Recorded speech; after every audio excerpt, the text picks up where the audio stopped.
This is an RNZ podcast. Hello, I'm Simon Morris. Recently, America's movie-going public was rocked when the New York Times A.O. Scott, one of a long line of brilliant New York-based film critics going back to the late great Pauline Kael, announced he was shutting up shop. After 23 years, he'd had enough and was crossing to the other side of the street as a freelance book reviewer. As I say, Times readers were shocked, not least because many of them could see why he was doing it. What is the Matrix? The Matrix is the world that has been pulled over your eyes to blind you from the truth. What truth? They're watching you, Neo. But to understand A.O. Scott's disillusionment in two nutshells, comic book franchises and Netflix, it's helpful to see what movies came out in 1999, the year he took the job. Magnolia, The Matrix, Being John Malkovich, The Insider. I remind you, this is all 1 year. But wait, I'm not done yet. You think you're the only one who's frustrated? I'm not? Well then, come on, baby, I'm ready. Welcome to America's weirdest home videos. This is for your own good, boy. There are rules in life. Yes, sir. Don't give up on me, Dad. American Beauty, Fight Club, The Talented Mr. Ripley, Boys Don't Cry, and it wasn't just serious, intelligent drama. 1999 was the year of Notting Hill, Galaxy Quest and the Buena Vista Social Club. These were what was considered to be going to the movies, the year A.O. Scott started work. Hi, I'm Ry Cooder. I discovered the joys of Cuban music many years ago. But it was only recently that I learned just how many of the long-forgotten, yet legendary Cuban musicians were still alive and well. And now, well, not so much. You'll notice this list is mostly missing the sort of titles that take up most of the filmmaking oxygen 23 years later. The money that used to fund smart, well-made movies, mostly but not exclusively made by and for grown-ups, is now going to bigger, gaudier, and more to the point, fewer films. I am Puss in Boots. Holy frijoles. Hey, Giant! You want to see something cool? They're mostly films with familiar titles, something we've already bought in the past. This year alone, the top 6 titles, by which I mean the top grossing 6 titles, I make no judgment on their quality, but all 6 are retreads of something old. The way of water connects all things. Before your birth and after your death. Aside from the all-conquering second Avatar, the list includes the third Ant-Man, Creed 3, the umpteenth appearance of Puss in Boots and Scream, and last week's John Wick Chapter 4. Well, that's better than last year, incidentally. Then the entire top 10 were mouldy oldies. We created an ecological disaster.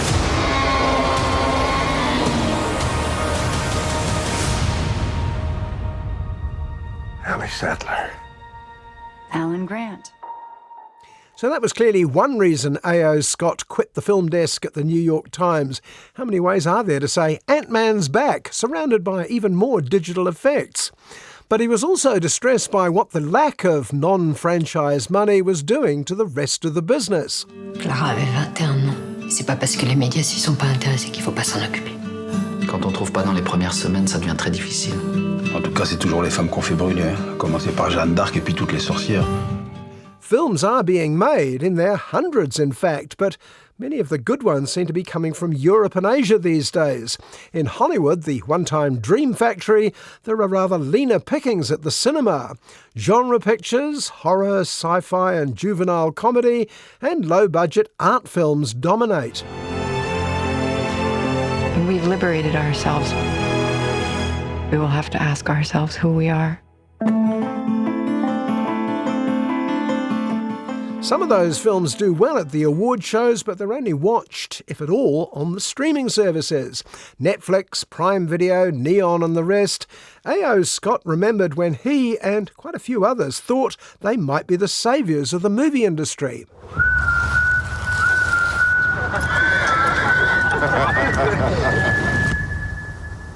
He's just a man. Only another man. Esteemed filmmakers like Jane Campion, Martin Scorsese and Spike Lee found a home on Netflix when the big studios moved down market. The good news was that the streamers were happy to bankroll these auteurs with no interference. No interference at all, in fact. They didn't seem to care. You need a script? Argo, science fantasy adventure. Moonscape, Mars, desert. They need an exotic location to shoot. You need a producer. If I'm doing a fake movie, it's going to be a fake hit. Back in the studio's heyday, even the most gifted filmmakers still had to get their film past head office.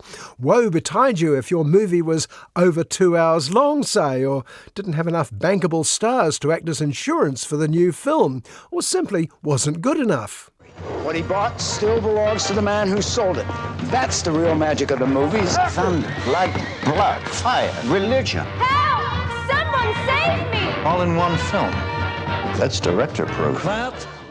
Those pampered auteurs may have bad-mouthed the Philistines running their lives, but later, around Oscar time, they often grudgingly conceded their bosses had a point.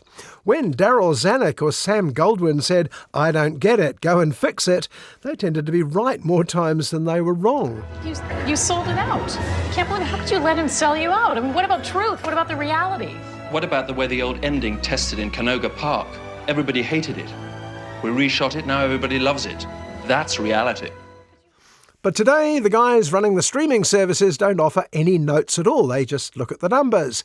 Yes, Netflix has employed some great filmmakers, but don't forget the company's first signing was 5 movies from Adam Sandler. The real detectives have arrived.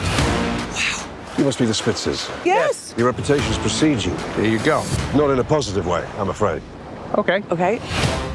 But while I concede A.O. Scott's dismay at how far movies seem to have sunk in just 20 years, I'm still interested enough in what's coming up next.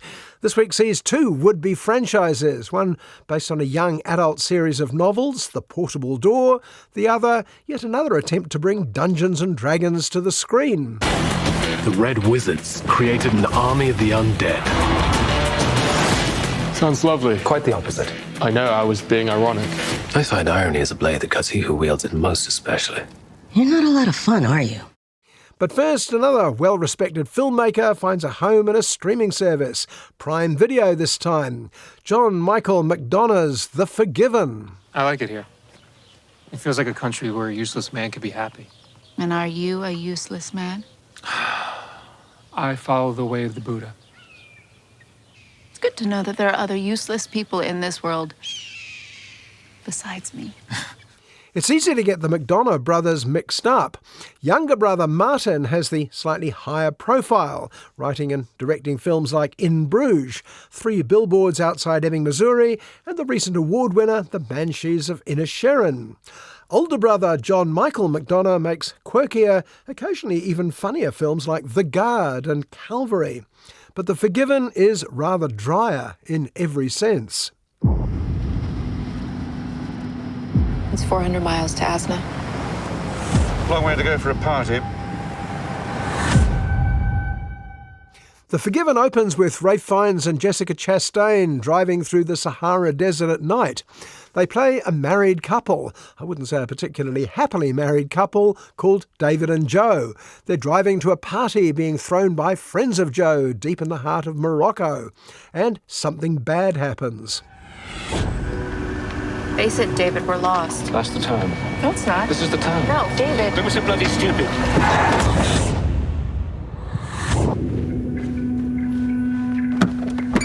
It was an accident. Stepped out in front of us. We don't want the police showing up, poking their noses into everything. A young Arab boy runs out into the road while David and Joe are arguing. There's a crash and he's killed. The couple's host, Richard, a rather good Matt Smith, is an old Morocco hand. He follows in a long, not particularly noble line of wealthy, often corrupt Western tourists, exploiting young Moroccans over the years. How did it happen? You should tell me before we tell the police, get everything ironed out.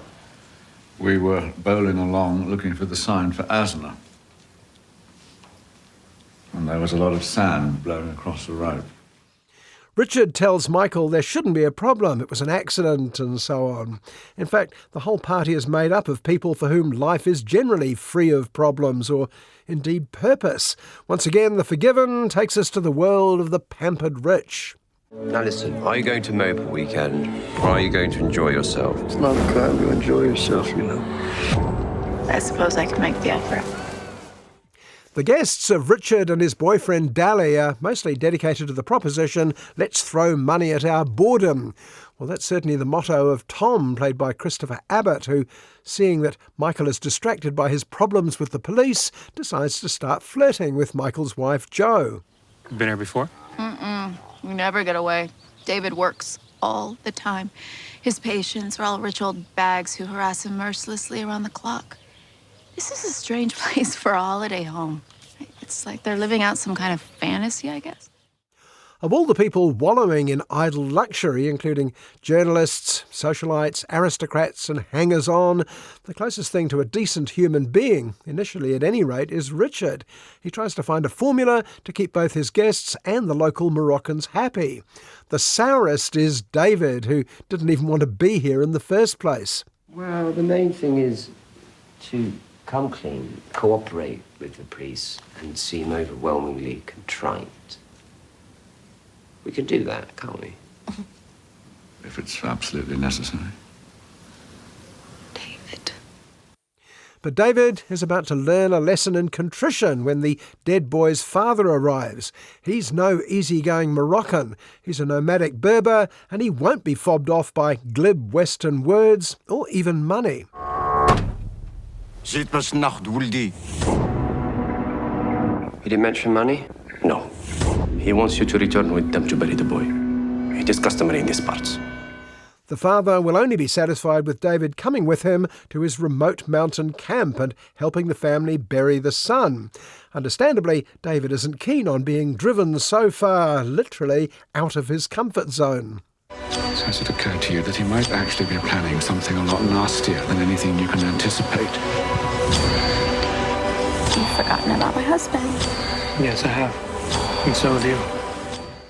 The Forgiven, as the name suggests, is about getting past something difficult to forgive. The boy was the father's only son. The culprit has to overcome decades of prejudice. Meanwhile, the rest of the party carries on as if nothing happened, though they are intrigued by some holes in the story David and Jo initially told them. What did you do with this ID? Bury it. They didn't just hit him. They ran over him. Maybe more than once. The story splits between what happens to David when he goes away and what happens to Jo when David goes away. And once again, we're confronted by our views of the rich and privileged. Why should we even care about people who so obviously only care for themselves? What did they call it in your country? Roadkill. There's nowhere to run, nowhere to hide. I have to confess some of my own prejudices rather got in my way. I find Jessica Chastain a bit unengaging at the best of times. And for me, The Forgiven kept feeling slightly undercooked. Nobody seemed to care much about it, which is why it arrived on Prime Video with so little love. We should get out of the sun before you start to bleed. I don't bleed very easily. Star Ralph Fiennes, who I generally do engage with, does his best with his part of the story. But the mystery at its heart, did something else happen out there, is left too unclear to justify an otherwise strong ending. In other words, it got Prime Video when it really needed a Prime producer making it better. Why did you come here?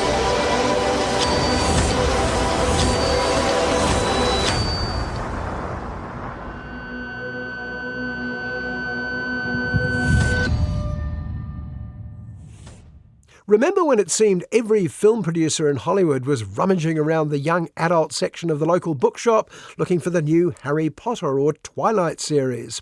English author Tom Holt certainly seems to qualify. He's written dozens of YA books. You'll be working for the most innovative company in history. We control their gut instincts. We arrange coincidences. Is that what you do here? Make people fall in love? Holt's specialist area appears to be comedy fantasy, like The Portable Door. Set in London, The Portable Door opens on our hero Paul, late for a job interview. He keeps being held up by unexpected difficulties, what he wrongly refers to as coincidences. But the board, led by Sam Neill and Christoph Waltz, are all strangely intrigued. And what makes you think you'll be suited to this position? Coincidence, really? Go on. Well, bloody alarm! My shoelace broke. Twice. A dog stole my scarf. Hey, grab that dog! I was strangely intrigued myself. For instance, why all the sets were undeniably London while most of the cast and crew were Australasian. I like Sam, Miranda Otto and Rachel House, but they all seem to deserve a rather better film than this. How is anyone supposed to get a job in this town? Ladies and gentlemen of the board, this is Paul Carpenter. Glad you found us. What do you do in your spare time? Well, all my time is spare, really. Well, this has been a truly forgettable experience. Be that as it may, Paul is sent to a gloomy London office, all very Dickens or even H.G. Wells. He shares it with Sophie, who, as is the way in this sort of story, wants nothing to do with him.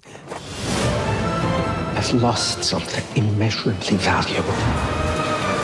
It's one of the most powerful and coveted items ever to exist. But it looks as if Paul has been hired because of his connection with coincidences. The boss, coincidentally called H.J. Wells, tells him what the company specialises in. They're in the coincidence business. We expect nothing less than excellence from our employees. Any idea what they do here? We've hijacked the client's instincts to arrange coincidences. Meanwhile, Sam Neill plays a sort of rival boss called Dennis Tanner, which was a bit too Coronation Street for me. Sam dials his performance rather closer to 11 than I'm used to seeing him do, and he clearly has a secret identity that will come out when the special effects department get round to it. Meanwhile, Paul is urged to look for something significant and useful. What can it possibly be? Our portable door. When you fail, there are no words to describe what Mr. Wells will do to you. If you do find it, this is who you come to. This company is at war with itself. Do pay attention, the movie's called The Portable Door, a title that makes very little immediate sense, but we have to assume it will once we've found it and had it explained. And eventually, Paul finds it and tries it out. Operation Fine Print. We were able to influence this young consumer. Imagine what we can do to the masses. We have to do something. It's a door that you can carry around with you, and it works if you produce it and then say the magic word, or rather say the magic word twice. And then you sort of go through it and end up somewhere else. Now, the good news is if you're trying to impress someone like Sophie, for instance, there's a chance that something like a portable door might do the trick. Knock, knock. It's a door, portable door to be specific. You're not to share this with anyone. Can I trust you? So it goes wherever you want to go. This has just become the best job in the world. Come on! Ah, yes, the trick. And the trick of all young adult fantasies is to win an audience over right at the start. Harry! Expecto Patronum! Harry Potter won over his young following because it was set somewhere just about everyone could identify with, school. Meanwhile, the Twilight series was the American equivalent, a high school romance where the rival teams were cuddly werewolves and sparkly vampires. Your skin is pale white and ice cold. Don't go out into the sunlight. Say it out loud. Say it. Vampire. Are you afraid? No. The portable door may be universal too, just a lot less fun. It's first day at work, complete with bewildering rules, hostile workmates and terrifying bosses. Do you want to see that? Frankly, anyone with a portable door out of there is very unlikely to use it to go back. Knock, knock. Who closes the door keeps the door.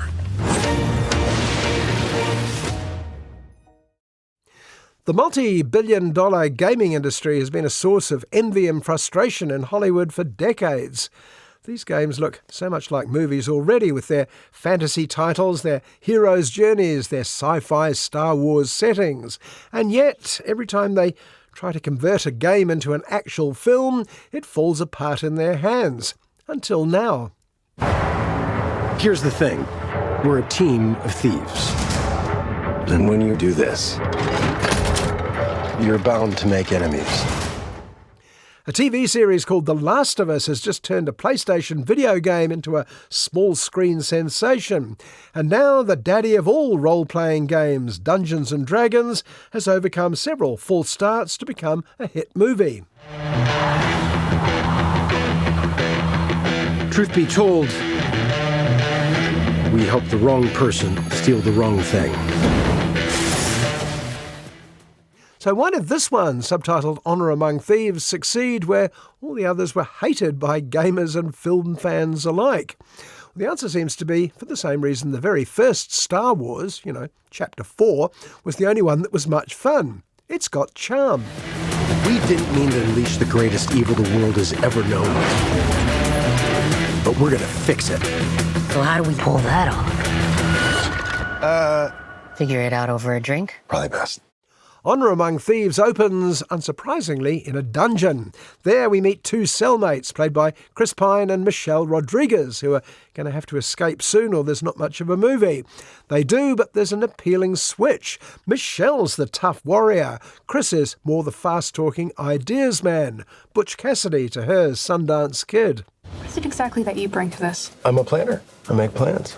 You've already made the plan, so... If the existing plan fails, I make a new plan. So you make plans that fail? No. He also plays the lute. Not relevant. They briefly flash back to what got them into this predicament. Their original henchmen, including a slippery Hugh Grant, let them down. And when our two heroes manage to escape, they discover dodgy Hugh has not only stolen their loot, but also kidnapped Chris's daughter. There's also magic malfeasance aplenty. How are we going to pull this off? We're gonna need a team. Now, if you know anything about Dungeons & Dragons, and this next bit is just about all I know about Dungeons & Dragons, you'll know they'll have to form a new crew, all with different powers, and then go from level to level until they achieve whatever it is they need to achieve. You need cooling! To give us a fighting chance, we're gonna need strength. You got this, right? I know you don't. We also need courage, magic, and you. I also know it takes hours and hours, sometimes all weekend, and I didn't need the TV series Stranger Things to tell me how obsessive Dungeons fans can get. I used to live next door to one. Be warned. There is evil here. I'm glad he's on our side. But before we can employ various sorcerers, druids and paladins, we need Hugh Grant to establish his villainy, and he grabs it with both hands. After years of playing various silly asses in undemanding rom-coms, Hugh has discovered his true calling. It's a gift for every one of you. All right, take me down. This is absurdly high. It's not what we discussed. He's terrific in this, but the secret of the unexpected success of Dungeons & Dragons, and no one was more surprised than me, is that everyone else is pretty good in it too. You need cooling! Follow me to the orifice. Back to schooling! The orifice? I'll go last. Let's go! I don't mind that. Michelle Rodriguez is always reliable. She seems to have cornered the market in tough broads who never find love, and she's the other best thing in Dungeons & Dragons. But so's Chris Pine, whose charm often eluded me until now. He's great in a goofy, young Harrison Ford sort of way here. Protect it with your very life. I will. Hold this. None of us can say our lives gone the way we'd hoped. I did think you'd serve longer. We got an early release? Good behavior. Yeah, behaving good. It's light, it's got good enough characters, it's mostly treated as comedy, but it's got enough heart and soul to make it mean something. It's also, unusually for an effects-based film like this, noticeably well directed by co-writers John Francis Daley and Jonathan Goldstein. This is unlike anything we've ever seen. What's trying to kill us this time? Pretty much everything. It's pretty obvious that everyone, with the possible exception of Hugh Grant, realised pretty early on that Dungeons & Dragons Honor Among Thieves was a cut above.